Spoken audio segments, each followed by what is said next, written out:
Okay. Malinaw naman sa inyo mga chur? Malinaw on your end ang text sa ating screen? Okay na ba 'to? So, unang sabak, mathematics agad. Math agad ano?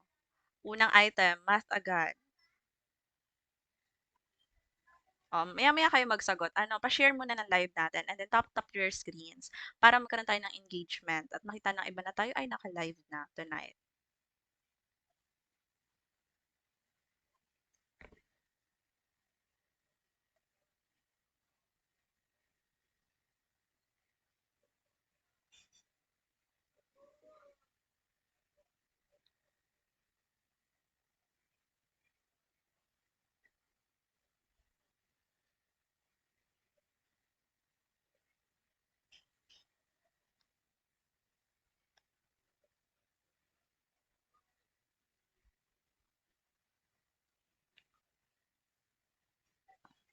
Alright. Sige, sagutan niyo 'tong first item natin. So, nakapag-try na tayo nito, 'di ba? Itong simplify the term. Naturo ko na sa inyo kung paano. Okay, sige, sagutan natin ito. Simplify 2x minus 3y plus y minus 4z minus z minus 3x. Okay, ayan. So, ilabas muna natin siya sa parenthesis. Ano? Tanggalin muna natin. So, 2x, kita nyo ba mga chur? 2x minus 3y plus y minus 4z minus z minus, I know, kasi negative 3x and then ang nasa labas ng parenthesis ay negative. So, pag tinimes mo siya, positive 3x. Ayan. Plus 3x. Combine like terms naman natin. So, nailabas na natin siya sa parenthesis, diba? Unang-unang mo gagawin, ilalabas mo siya dito. Okay, so may mga dyscalculia dyan katulad ko. So, gumagamit na lang ako ng technique, ano. Alright, so, i-combine muna natin yung like terms. 2x, ito, 2x plus 3x plus 3x equals 5x. Diba? Next, ano namang term? Yung y naman, lahat ng y. 3y negative. Sasama mo yung sign ha, negative 3y plus y. Okay, positive din siya. Equals 2y. Bakit 2y? Kasi negative 2y po ha, negative 2y dahil mas mataas yung negative. Okay? Diyos ko po, ang hirap, chur. Sundan mo lang. Ang ginagawa lang natin dito ay, kino-combine natin yung like terms. Hindi po mahirap to, chur. Mas madali nga siya eh. Kung titingnan mo lang, mukhang mahirap. Pero kapag tinry mong isolve, madali lang. Kino-combine mo lang yung like terms dito, di ba? So, lumalabas na yung pamimilian mo, si 5x, tapos si negative 2y. And the last one, 4z. Hala, ano nangyari naman dito sa 4 natin? Mas mahirap pa nga magsulat dito kaysa mag-solve eh. 4z minus z equals, negative pala tong 4z, ano, negative yung sign niya. So, isasama mo siya. Negative 4z minus z kapag same, pag like signs, ayan, ay pag-a-addin mo sila. So, negative 5z. Ayan. Alright? So, anong final answer natin? 5x minus 2y minus 5z. Ano pong letter? Anong letter ang tamang sagot? Letter, ito po ang final answer natin. Letter B. Alright? Letter B po ang sagot. Tama ba? Tumama ba kayo?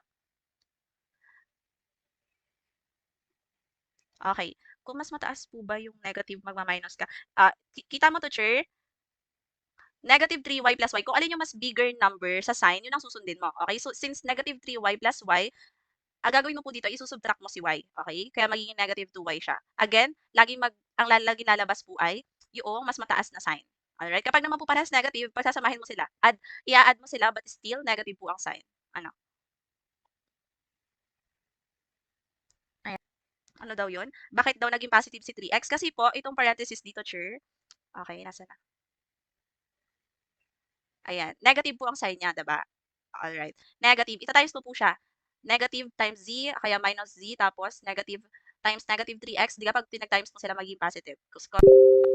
Positive 3x po ang sagot. Ito na po ang pinakamadaling way for me.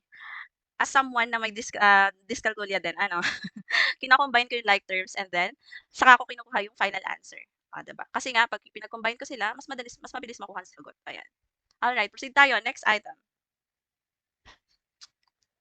Alright, alin daw po ang longest surviving epic poetry? Lagi ko naman 'tong binabanggit sa inyo. Okay, ang hudhud po, saan ba ang hudhud? Chants po 'yan ng Ifugao, ano? So, hindi po ito ang longest surviving epic. Ito ang biag naman nila ang epic poem po ito from Ilocano people, 'di ba? Lagi kong binabanggit sa inyo. Ito ang most well-known Filipino epic dito sa Pilipinas, 'di ba? Ma'am, saan ka po pwede i-message if gusto po mag-enroll sa'yo? Dito po, cheers, sa top dalat, same profile po. Ang basa pala dito ay Nibelungan Lied. Nibelungan Lied. German epic naman to. Oh, itong isang to. German epic. Sige, lagyan natin na ano para matandaan nyo. No? Kasi baka may mga lumabas. So, ang sagot natin dito ay darangin.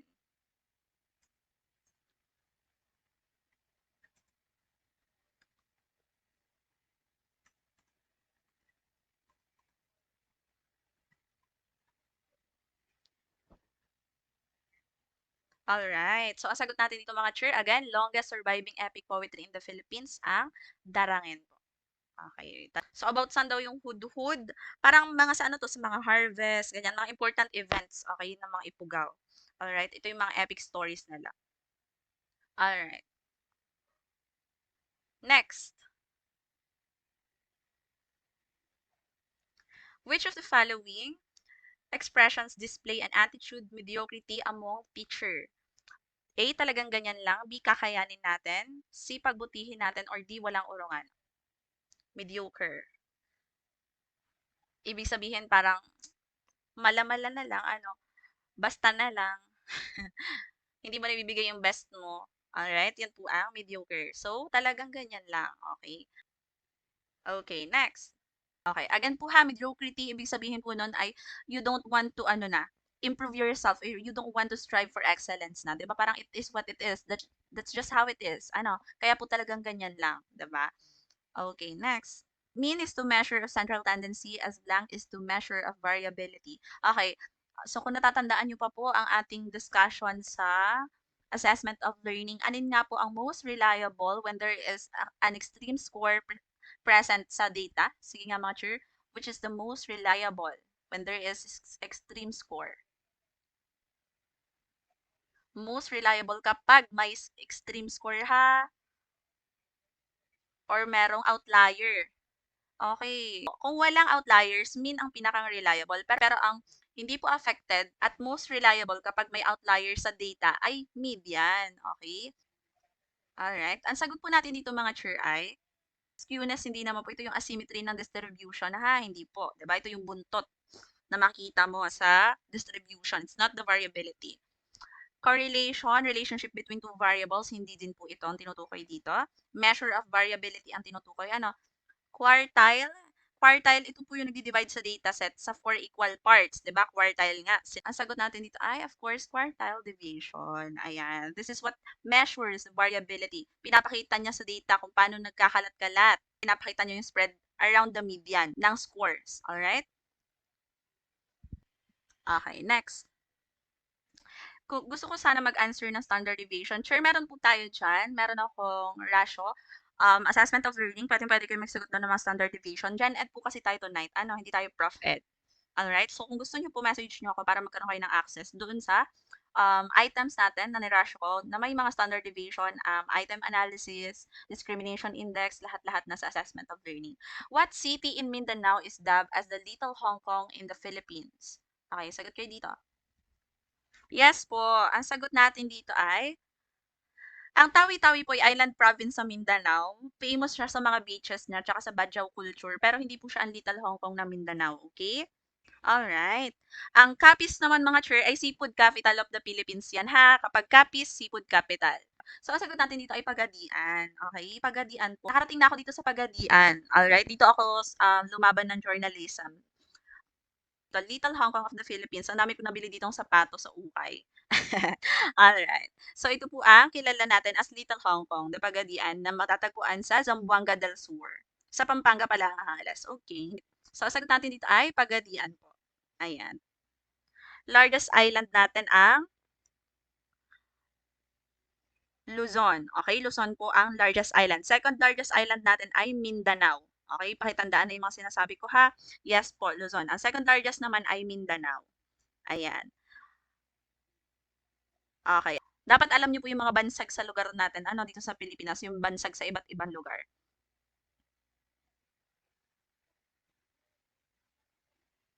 Ang melting cup of the Philippines po ay Tarlac. Okay, Tarlac. Pakitandaan yan. Ano pa ba mga tinatanong sa let? All the city natin. Ano ba ang all the city natin? Cebu, very good. Cebu po. Sagot kayo sa comment section mga cheer ha para ma-retain nyo. Okay, Cebu. Ang smallest province po ha, hindi oldest province.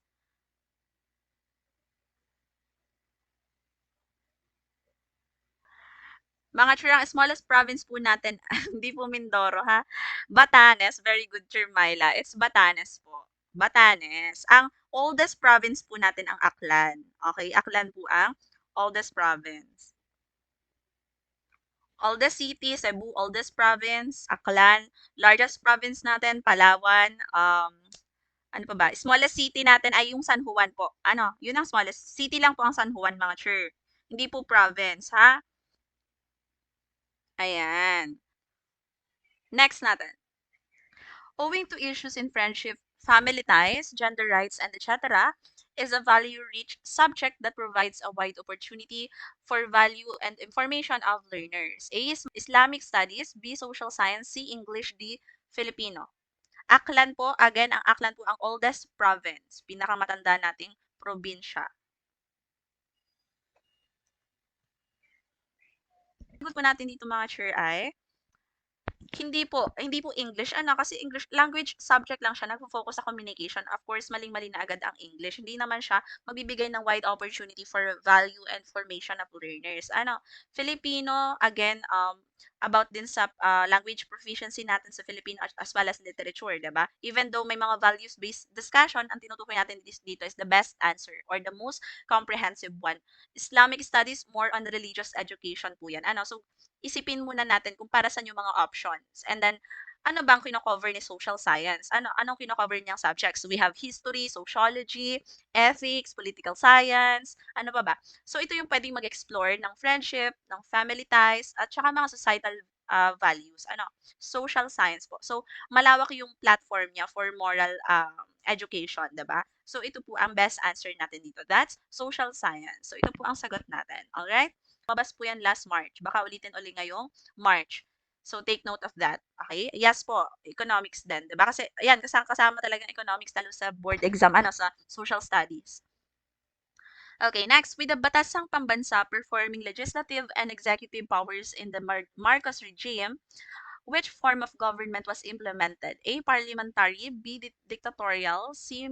Monarchical, or D. Presidential? Hinigot po natin dito actually mga chair ay parliamentary, okay? Parliamentary government po. Hindi po dictatorial, okay? Kasi yung batas ng pambansa, siya yung naging legislative or tagagawa natin ng batas noong 1973 Constitution, ano, sa ilalim po ni Ferdinand Marcos Sr. So, pinalitan niya po yung Congress ng bansa natin, ano, 'di ba? Kasi um, ngayon, 'di ba, Senate at saka House of Representatives ang tagagawa natin ng batas. During that time po, ang tagagawa ng batas ay ang batasang pambansa. Ibig sabihin, hindi siya bicameral. Ibig sabihin, wala pong Senado and walang House of Representatives. Ang meron lang, isang kapulungan lang. Okay? Ang tawag natin doon ay unicameral. Ano? Okay. So, pinagsama na po si legislative at saka si executive. Ayan. Okay, nakita kasi nila Marcos. Okay, wag po padalos-dalos ha. During Marcos regime po ang tinatanong dito. Tapos, batasang pambansa performing legislative and executive powers po ang tinutukoy. Alright? So, during that time po, ayun po ang government natin. Ganong klase ang government. Though, kahit na parliamentary siya, kahit yung batasang pambansa ang in charge, ano, hawak pa rin po ni Marcos yung kapangyarihan during that time. Ano, so ginagamit niya lang yung batasang pambansa para panatili yung kanyang power. Ano, hawak niya pa rin lahat, lalo na nung martial law. Okay? Kung saan lahat ng batas po na ginagawa ng batasang pambansa ay pabor po sa kanyang diktatorya. Alright, gets nyo yun mga cheer, kaya po parliamentary ang sagot natin dito. Ayan, hindi po dictatorial. Kahit po kasi na-declare yung martial law noong 1972, ang official form of government pa rin po during that time ay hindi po nilabel as dictatorship. Ano, parliamentary system po ang tawag during that time. Okay, ano pa ba iba't ibang forms of government? Ano pa ba pag sinabi nating monarchy, mga chair? Sino nagli-lead dito? Ito ay pinamamahalaan ng mga king and queen, 'di ba? King and queen po ang monarchy. Katulad saan? Katulad sa United Kingdom, tsaka sa Saudi Arabia, 'di ba? Monarchy po 'yan. Ano pa ba? Communism. Communism government. Ibig sabihin po, walang private property. Ano, lahat po ng negosyo, okay? Lahat ng negosyo, lahat ng lupa at yaman ng bansa ay kontrolado ng government. Okay? Wala pong private property katulad ng China. Even though may reform po dyan na pwede pa rin ang private businesses nagkaroon ng reform. Pero communism po ang kind of government ng China. Ayan. Ano pa? Aristocracy mga chair, yun yung ruled by elites naman. Ano na mayayaman. Ano pa ba? Yung itong ating bansa naman kasi ay democracy. Ano? Meritocracy. Meritocracy natin ay yung mga nililid naman ng people of talents. Ano, lahat na may, parang sa Singapore, 'di ba? Meritocracy, yes. Lead of people by talent. Ayan ang meritocracy natin. Ang anarchy, mga chirian, kinoment na, anarchy po ay wala po, lawless country. Wala pong government, walang namamahala. So, yes, no government at all, anarchy po yan. Federalism, national to national naman, local to local po yan. Ano ang federalism? Ano mga bansa ang may federalism? US, Germany, ano ibig sabihin yung bawat state po may sarili silang batas. Tapos meron din national government, magalahok. So sa mga provincial governments, meron silang control katulad ng healthcare and education. Then kapag mga national defense na tsaka mga foreign affairs, national government na po ang may handle niyan. Ano? Ay, sorry, nakataas pala. Okay, sige, next tayo.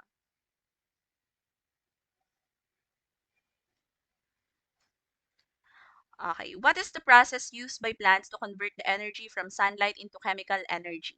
A. Photosynthesis. B. Diffusion. C. Phytochemical conversion.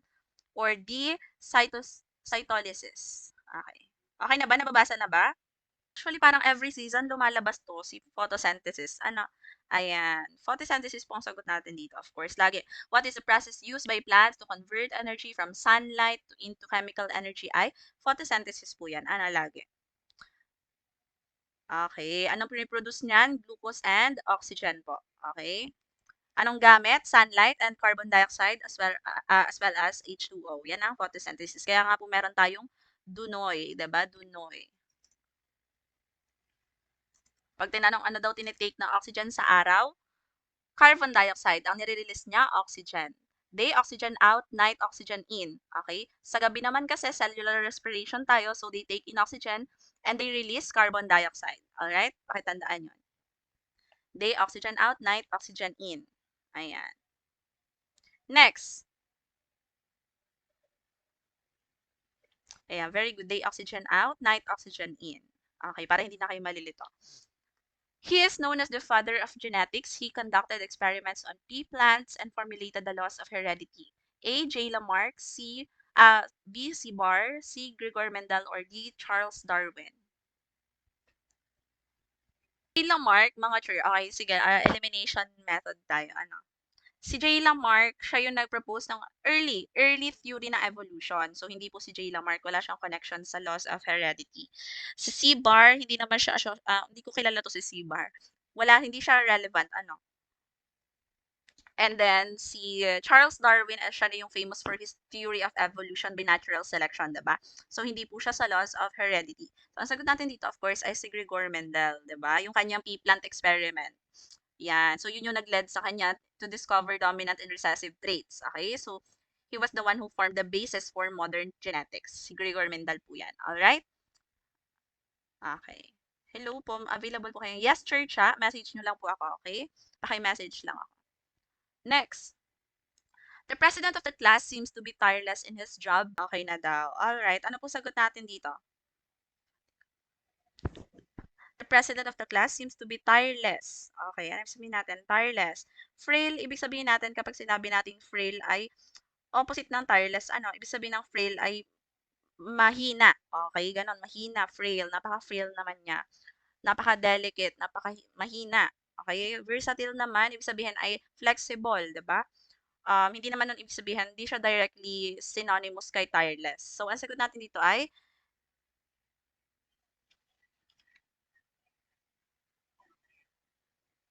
hello, naririnig ba ako mga chur?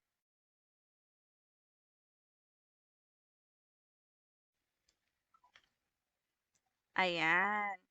Yes po, ang correct answer natin dito ay indefatigable. Ayan. Okay, indefatigable. Ano ba yung sabihin natin kapag indefatigable? Ibig sabihin po ay persistent sa kanyang ginagawa. Ano, hindi mabilis mapatig. Ano? Yun po ibig sabihin nun. Ayan, persistent.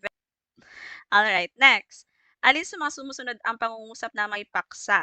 Ayan, alin daw sa mga sumusunod ang may paksa, may subject? A, nagbabasa sila sa aklatan. B, may pasok ba bukas? C, kay ganda ng paglubog ng araw. Or D, mainit ngayon. Okay, sagot kayo. Mga sure, pakishare pa rin ng live natin ha, kung hindi nyo pa nasi-share or nare-repost ang live natin. Ang sagot po natin dito ay, ang mainit ngayon, descriptive sentence siya, pero walang clear subject. Ano, nasa ng subject dito? May pasok ba bukas? Interrogative sentence yan, diba? Walang clear subject din. So, malilito ka lang kay ganda ng paglubog ng araw at nagbabasa sila sa aklatan. So, ang sagot natin dito sila is the subject. Ito, diba? Sila. Okay? Ayan ang paksa. Sila. So, this sentence have the subject. Nagbabasa sila sa aklatan. Alright? Next. Three branches of the Philippines government is to check and balance. Okay. Alin yun? Alin? President, Supreme Court, or Legislative. B, President, Judiciary, and Congress. C, President, Senate, and Supreme. Or D, Executive, Legislative, and Judiciary. Okay, sagot kayo mga chair.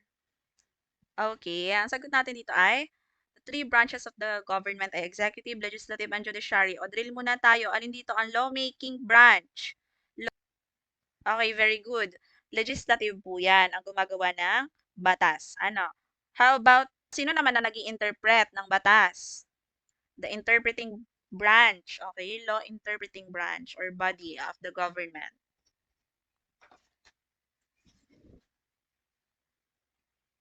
All right. And the one who execute and enforce the law, the executive branch po. Okay, pakitandaan yung tatlong branches na yan ha. Executive, legislative, and judiciary. Okay. Next. So, binibigay ko na lang sa inyo yung mga mahalagang or relevant information na dapat nyong tandaan. Ano kasi yun na lumalabas ulit. Next, which organism is classified under kingdom fungi?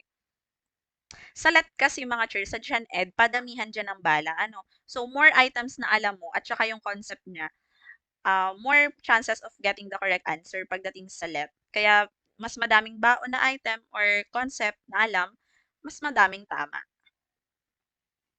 Okay, ang red algae mga chur ay under kingdom plantae po yan. Diatoms po ay protist. Okay, protist po ito. Streptococcus, again nga, bacteria po ang streptococcus. Ano nga kinakos ni streptococcus? Sore throat po. Okay, bacteria yan nagkakos ng sore throat. Alright? Ang sagot natin dito ay Microsporidia. Ayan. Microsporidia po yan ha. Unicellular parasite po yan. Under fungi. Nawala ka, Chur. Hello po? Naririnig ako sa inyo? Yes po, ang red algae po ay hindi fungi ha. Paulit-ulit ko na yan sa bawat ano natin, ratio. Hindi po fungi si red algae. Yan po ay under kingdom plantae. Yan po ay eukaryotic ha. What is the oldest religion in Asia? Alin daw ang oldest religion in Asia?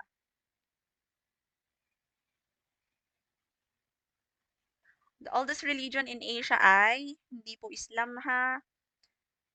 Hinduism. Okay, Hinduism po.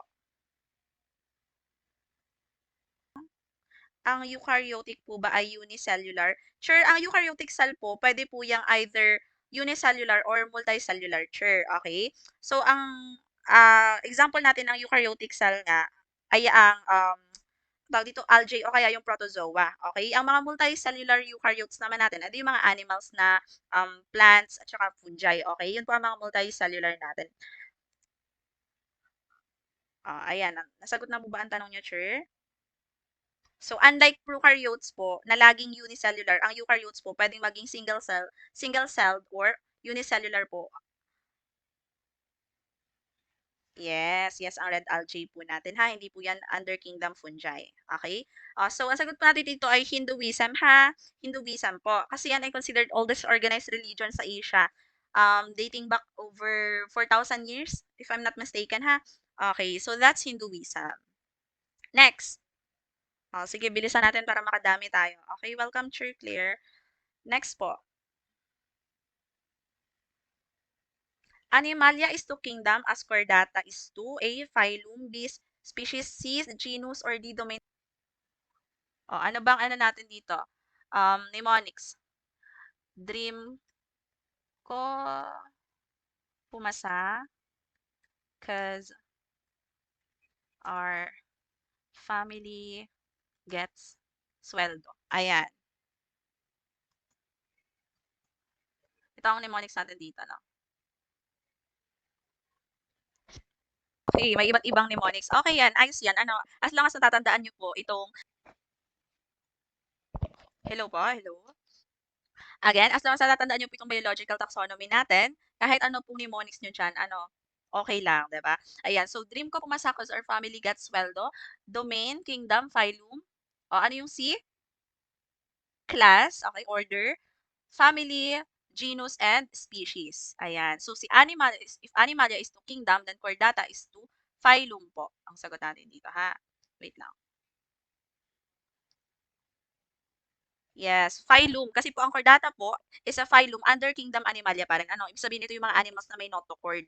Yung may mga, ang tawag dito, yung rod shape na structure, ano, sa kanilang embryo. Yan po ang tinatawag nating chordates. Ano, alright. So again, Animalia is to kingdom as chordata is to phylum po. Ayan, okay. Kahit anong mnemonics niyo diyan as long as matatandaan niyo po si domain, kingdom, phylum, class, order, family, genus, and species, kahit nakapikit pa kayo o nag-aagaw diwa ay maaalala niyo. Sige lang, go lang. Okay, sino ang nagtitik sa awiting Ang Bayan Ko?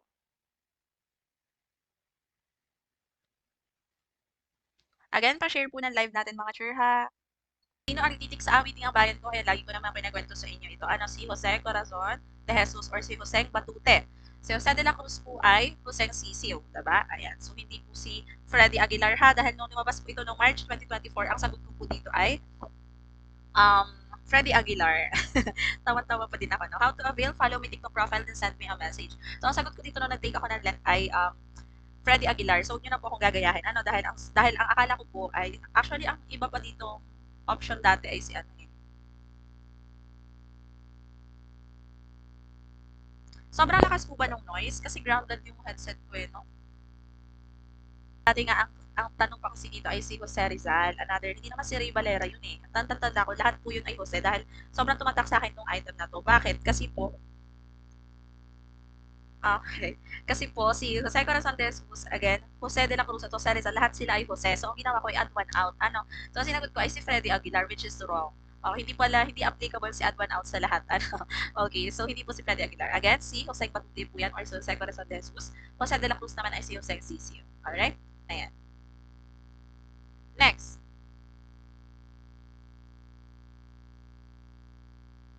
What disaster is commonly referred to as the big one in contemporary discourse? Sagot. Alin daw yung the big one? Kailan nga to? Parang 2012 to naging controversial. Ano? Si the big one. Ayan. Alam na alam naman natin na ito ay um, earth, earthquake. Ayan. Yes po, earthquake po yan. Ayan. A famous quotation from Jose Rizal was, I wish to show those who deny us patriotism that we know how to die for our country. A modern-day martyr similarly said the Philippines is worth dying for, who was A. Ninoy Aquino, B. Joaquin Rosas, C. Jose Abad Santos, or D. Mariano Tanyada.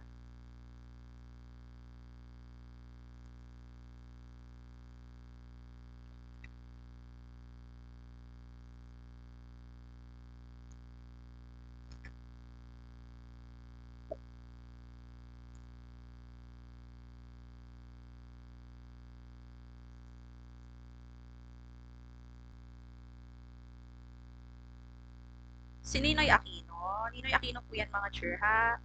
Ayan. Ano pa ba mga notable na sinabi? Sino po nagsabi ng, I will make this country great again? O, sino naman nagsabi nung na president? Okay, so si Marcos Sr. po ang nagsabi ng, I will make this country great again. Ayan. How about the man of the masses? Sino ang man of the masses natin? Si Ramon Magsaysay. Okay? Kapag father of the masses or ama ng masa, si Erap. Diba? Okay. Father of national language natin, si Manuel L. Quezon. Ang puppet president, si Jose P. Laurel. Okay? Sino pa ba? Yung first national leader natin na naging speaker sa Philippine Assembly, si Osmeña naman po yun. Okay? Si Osmeña Sr. Ayan. Kung nasasabayan nyo tayong mga church, then marami na kayong alam. Ano? Parity rights, ano pa ba? Philippine Trade Act, kay ano yan, Manuel Rojas, diba? Filipino First Policy or Filipino muna, kay Garcia. Okay. Sino pa?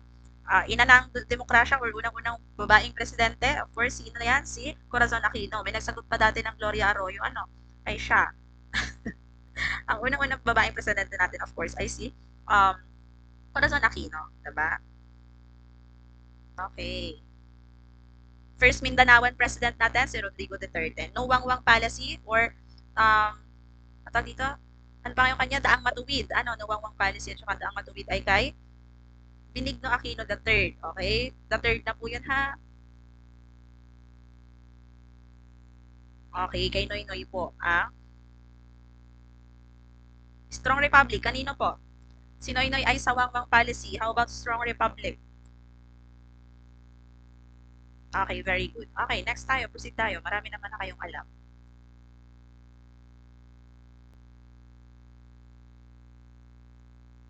Okay, ano sagot natin dito? Husband is to wife. Ayan, lumabas din to last March 2024. This stuff kasi mga cherry, ibig sabihin natin this stuff ay female side, okay, ng family. If this stuff is the female side, then the male side po ay is pair. Ano, hindi po arrow. Hindi rin rod. Okay, ang sagot po natin dito ay spare po.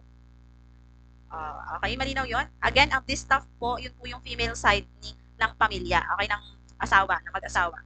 Female side. Kapag naman spare po, yun ang sa male side. Gets nyo po? Gets nyo? Kasi po ito ay analogy. Ano, husband is to wife as this stuff is to spare. Ma'am, avail po ako sa reviewer nyo po. Message nyo lang ako dito sa TikTok on share. Okay? Magme-message. Mag-reply po ako sa inyo. Next. Okay. The abbreviations sin, tan, sec for sine, tangent, and secant are to Albert Gerard as using common logarithms in measuring the intensity of earthquake is to A. Alexander Bell, B. George Danzig, C. Johannes Kepler, or D. Charles Richter.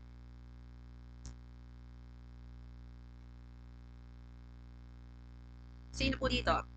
Si Alexander Bell, saan siya kilala? Sa telephone. Ano? Si Alexander Bell. Telephone. Invented the telephone.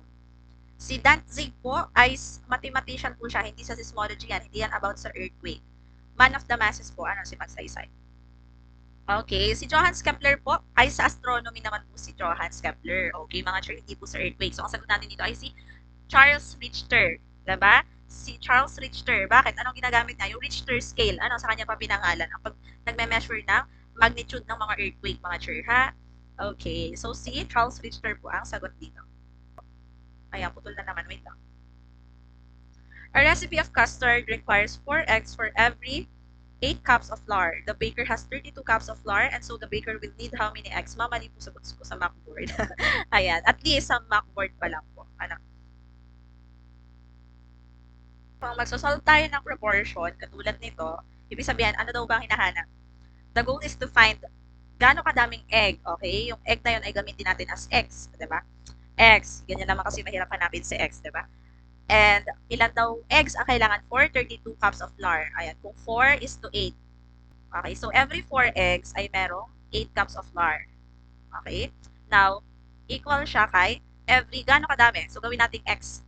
Yung hinahanap ng how many eggs daw. So, ito si x. For 32 cups. Ayan, for 32 cups. Ganito gawin natin. Ganito madali para sa akin. Okay, para sa may mga discalculate dyan. Now, i-cross multiply lang natin. 4 times 32.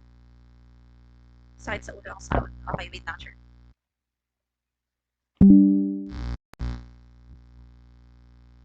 4 times 32 ay ah,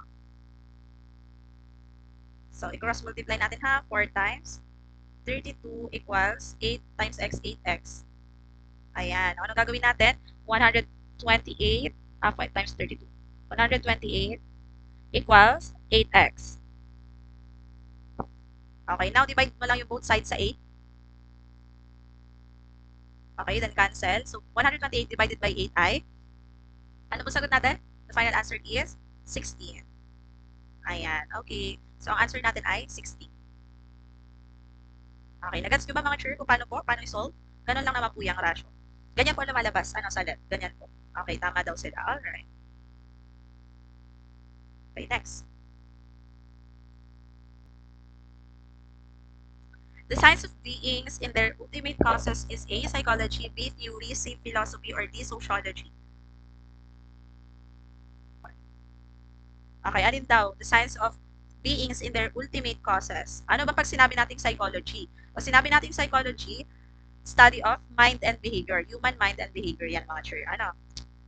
Ang tinatanong kasi dito yung ultimate causes ng existence or reality. Pag sinabi naman natin theory,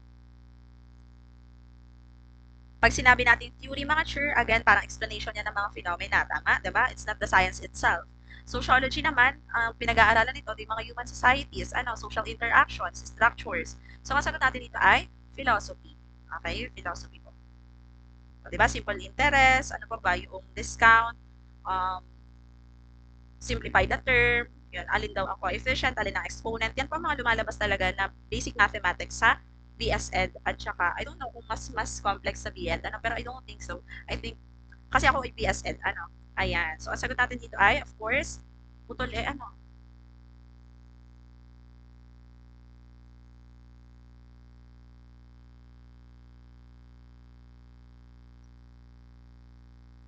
ito ay blood compact. The peace agreement forged in Bohol between Legazpi and Sikatuna was known as the Blood Compact. Minsan din, ay tatanong naman sa let ay iniikot naman yan. Inikot. Ang ginagawa ay, sino daw ang nagkaroon ng agreement na tinatawag na Blood Compact. So, ang pamimilian naman ay ito naman ang isasagot mo, si Legazpi and si Katuna. Minsan iniikot nila o kaya naman ang itatanong alin daw yung trade relationship between Mexico and Philippines. So ano ang isasagot mo doon? That's galleon trade, 'di ba? Ayun po, Verdadero de Galogo ay kay Apolinario Mabini naman 'yon, 'di ba? Yung El Verdadero de Galogo. Okay. Okay. Union Obrera, labor union niya sa Philippines. Union Obrera. Okay. As the campaign for peaceful reform was to Rizal, so armed rebellion was to, okay, sino? Ano ba sinulat ni Juan Luna? Ay, sinulat. Ano bang pinaint ni Juan Luna yung Espolario? Graciano Lopez Haina, kasama siya sa triumvirate, diba? Si Rizal, si Marcelo H. Del Pilar, at si Graciano Lopez Haina. Siya ang first editor ng, sagot nga? Very good. First editor ng La Solidaridad. Ang second editor niyan ay si Marcelo H. Del Pilar. Ayan. So, sila ang triumvirate. Sila ang founder ng propaganda movement. Okay. Si Apolinario Mabini, madalas tinatanong dyan, sino daw ang sublime paralytic? Sino daw ang dakilang lumpo? Okay. Sino naman ang brain of Katipunan nga, mga sure? Sino ang brain of Katipunan? Okay. Brain of Katipunan, Emilio Jacinto. Brain of Revolution,